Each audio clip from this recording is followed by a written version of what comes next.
Former Arapahoe County Sheriff Patrick Sullivan is out of jail tonight, released from the facility that was once named for him. Sullivan pleaded guilty earlier this month to trading meth for sex. At 6 o'clock this morning, after 17 days behind bars, he walked out a free man once again. Fox 31 Denver's Hendrik Sabrandi has more. What used to be the Sullivan Detention Facility is now simply the detention facility.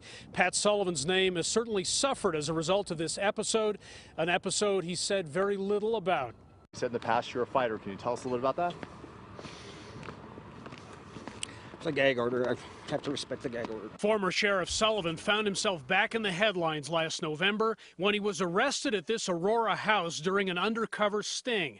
In this surveillance video, an informant pulls what appears to be methamphetamine out of a bag. Sullivan lies down on a bed and begins watching pornography on a DVD player, and then takes off his clothes. Okay, get comfortable.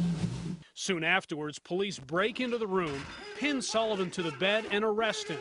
On April 4th, as part of a plea bargain, Sullivan was sentenced to 30 days in jail for possession of meth and soliciting for prostitution.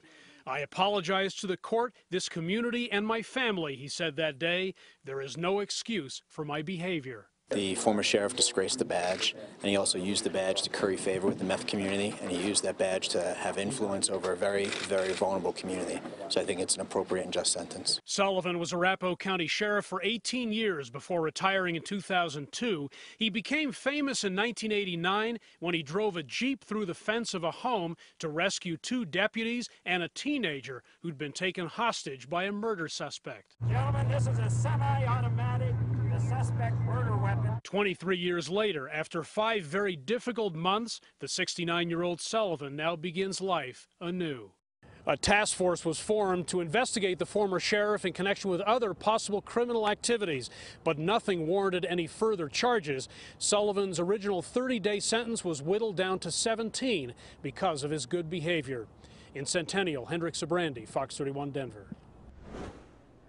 Wow, what a beautiful day. That warm-up arrived just in time for the weekend.